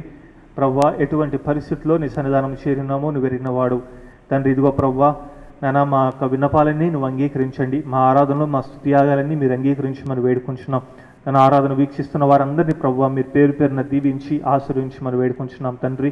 ఇదిగో ప్రభువా, ఈరోజు ఆరాధనలో పాల్గొన్న వారిని దీవించండి. పాటలు పాడి వినిపించిన వారిని, వాయిద్యాలు వాయించిన వారిని, టెక్నికల్ సపోర్ట్ అందించిన వారిని, మరి ప్రాముఖ్యంగా ప్రభువా ఇదిగో తండ్రి నీ యొక్క వాక్య భాగాలు చదివించిన వారిని దీవించి ఆశీర్వించమని వేడుకుంటున్నాం. నేను ఈరోజు వాక్యం ద్వారా మాకు నేర్పించిన సంఘటనలు బట్టి నీకు వందనాలు ప్రభువా. ఇదిగో తండ్రి నీకు ఏ రీతిగా విధేయులై ఉండాలో నాన్న, మా అధికారులకి మా యజమానులకి ప్రభువా ఏ రీతిగా ప్రభువా విధేయులై ఉండాలో నేర్పించిన సంఘటన బట్టి నీకు వందనాలు. నన్ను ఈ కరోనా మహమ్మారిని బట్టి ప్రభు ఉన్న పరిస్థితుల్లో ప్రభువా ఏ రీతిగా నడుచుకోవాలో మాకున్న ప్రభువా మా యొక్క ఆందోళనలు ఏ రీతిగా అధిగమించాలో ప్రభువా మాకు నేర్పించిన సంఘటన బట్టి నీకు వందనాలు. నన్ను చూడడానికి అవి చిన్నగా ఉన్న ప్రభువా చాలా కష్టపూరితమైనవి అయినా సరే ప్రభువా ఓర్పుతోనూ సహవాసముతోనూ తండ్రి నాన్న మా ముందు ఉన్న తండ్రి ఆ యొక్క అడ్డంకులన్నీ ప్రభు అధిగమించే జ్ఞానాన్ని మాకు అనుగ్రహించి మరి వేడుకుంటున్నాం. ఇదిగో ప్రభువా నాన్న, ఈ యొక్క ఆందోళనకరమైన పరిస్థితుల్లో ఎవరైతే బాధపడుతున్నారో ప్రభువా, ఆందోళనలు చెందుతున్నారో నాన్న, ఇదిగో తన నిరీక్షణ కోల్పోతున్నారో తండ్రి, వారిని మీ చేతికి అప్పగిస్తున్నాము. నీ యొక్క ఆదరణలో ఉంచి ప్రభువా వారిని యొక్క సహాయమును నీ యొక్క నడిపింపును అనుగ్రహించి మరి వేడుకుంటున్నాం. మరి ప్రాముఖ్యంగా ప్రభువా ఆత్మీయులు కోల్పోయిన వారి గురించి ప్రార్థన చేస్తున్నాము. నిరీక్షణ ఆనందం అనుగ్రహించండి నాన్న. మరి ఉపాధి కోల్పోయిన వారి గురించి, ఆహారం లేక బాధపడుచున్న వారి గురించి, నాన్న కుటుంబాలకి దూరంగా ఉన్న వారి గురించి ప్రార్థన చేస్తున్నాము తండ్రి. వారిని యొక్క ఆదరణ సహవాసం అందించి మరి వేడుకుంటున్నాం. ప్రభుత్వాలను మీకు చేతికి అప్పగిస్తున్నాం. వారి యొక్క జ్ఞానాన్ని అనుగ్రహించి ప్రభువా ఇటువంటి విపత్కరమైన సమయంలో ప్రభువా నన్ను ఏ రీతిగా దీనిని అధిగమించాలో నేను నీ యొక్క సాధనాలు వారికి అనుగ్రహించండి. నీ యొక్క తోడ్పాటును వారికి అనుగ్రహించి మనం వేడుకుంటున్నాం. వైద్యులకు మీ చేతిగా అప్పగిస్తున్నాము తండ్రి. వారిని యొక్క జ్ఞానం అనుగ్రహించి మరి త్వరిత కాలంలో వ్యాక్సిన్ కానీ మందులు కానీ ప్రభువా దీన్ని కనుగొనే రీతిగా ప్రభువాని యొక్క నడిపింపును అనుగ్రహించండి. ఇదిగో ప్రభువా మా సంఘస్థలో ఉన్న ప్రతి ఒక్కరిని పేరు పేరున దీవించి ఆశ్రయించండి. పుట్టినరోజు జరుపుకున్న బిడ్డల గురించి ప్రార్థన చేస్తున్నాను. వివాహ దినం జరుపుకున్న బిడ్డల గురించి ప్రార్థన చేస్తున్నాం. వారికి అనుగ్రహించిన ప్రభువా గొప్ప ఆశీర్వాదాన్ని బట్టి నీకు వందనాలు. మా సండే స్కూల్ వారిని, యూత్ వారిని, ఇతర స్త్రీల సమాజం వారిని మీ చేతిగా అప్పగిస్తున్నాం. వారిని అందు విశ్వాసంలో బలంగా ఎదుగులాగానే ఆత్మ నడిపింపు అనుగ్రహించండి. మరి ప్రాముఖ్యంగా ప్రభువ వృద్ధాపులు ఉన్న వారందరి గురించి ప్రార్థన చేస్తున్నాము. నేను నీ యొక్క ఆరోగ్యం వారికి అనుగ్రహించి, నీ యొక్క సహవాసం వారికి అనుగ్రహించి ప్రభువ నేను వారి యొక్క ఆత్మీయ జీవితాలను బట్టి మేము కూడా ప్రభువ నన్ను స్ఫూర్తి తీసుకుని మా ఆత్మీయ జీవితాలు కూడా ముందుకు సాగించలాగిన నీ యొక్క ఆత్మ నడిపింపు మా అందరికీ దయచేయమని వేడుకుంటున్నాము తండ్రి. ఇదిగో ప్రభు ఈరోజు ఆరాధన ప్రారంభం నుంచి ముగింపు వరకు నీకు మహిమార్థంగా జరిగించడానికి చూపించిన కృపను బట్టి నీకు వందనాలు. మరొకసారి ప్రభువ నీ చిత్తమైతే ఇదే రీతిగా నీ సన్నిధానానికి వచ్చి నేను ఆరాధించి నీ యొక్క వాక్యాన్ని ధ్యానించుకునే తరుణాలు మా జీవితంలో నువ్వు అనుగ్రహించి మరి వేడుకొంచు. మా ప్రభువును ప్రియరక్షకుడైన యేసుక్రీస్తు నామమున అడిగి వేడుకుంటున్నాము తండ్రి. ఆమేన్. పరలోకమందున మా తండ్రి, నీ నామం పరిశుద్ధపరచబడును గాక, నీ రాజ్యం వచ్చును గాక, నీ చిత్తం పరలోకమందు నెరవేరినట్లు భూమి అందు నెరవేరును గాక. మా ఆహారమును మాకు దయచేయము. మళ్ళీ అపరాధము చేసేవారు మేము క్షమించిన ప్రకారం మా అపరాధము క్షమించము. మా శోధనలు తేకాదృష్టిని తప్పించము. రాజ్యము, శక్తియు, మహిమయు నిరంతరము నీవేనవు తండ్రి. ఆమేన్. దేవుని నామమున ఈస్టర్ తర్వాత ఈ 3వ ఆదివారపు ఆరాధన వీక్షించిన మీ అందరికీ ప్రత్యేకమైన వందనాలు తెలియజేస్తున్నాను. ఈరోజు ఆరాధనలో పాల్గొని చక్కటి పాటలు పాడి వినిపించిన మన యొక్క కోయిర్ వారికి, కోయిర్ లీడర్ అయిన జీపీపీ కుమార్ గారికి, మరి టెక్నికల్ సపోర్ట్ అందించిన జాన్ మైకిల్ వారి బృందానికి ప్రత్యేకమైన వందనాలు. అదేవిధంగా ఈరోజు వాక్య భాగాలు చదివించిన డాక్టర్ దేవసహాయం గారికి, అదేవిధంగా శ్రీమతి కేజీఆర్ విల్సన్ గారికి ప్రత్యేకమైన వందనాలు తెలియజేస్తున్నాను. గడిచిన వారాలలో మరి కానుకల గురించి ప్రకటించిన విధంగా ఎవరైనా ప్లెడ్జ్ కవర్లు కానీ, కృతజ్ఞత కానుకలు కానీ, లేకపోతే లెంటు కానుకలు కానీ ఎవరైనా చెల్లించాలని ఆశపడిన వారు పార్సనేజ్ వద్ద అనగా పాస్టర్ గారి గృహమునందు కానుకలు పెట్టబడి ఉన్నది. కాబట్టి గమనించండి. ఎవరైనా కానుకలు వేయాలనుకుంటే మీ యొక్క సమయాన్ని సద్వినియోగపరుచుకుని కానుకలు వేయవలసిందిగా మనవి చేస్తున్నాను. ముగింపు కీర్తన ఆశీర్వాదముతో మన ఆరాధన ముగించుకుందాము. అందరము కలిసి ఆంధ్ర క్రైస్తవ కీర్తన పుస్తకం నుంచి 455వ కీర్తన యేసు స్వామి నీకు నేను అనే కీర్తన పాడుకుని ఈ యొక్క ఆశీర్వాదముతో ఆరాధన ముగించుకుందాం.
ప్రభు నిన్ను ఆశీర్వదించి నిన్ను కాపాడునుగాక.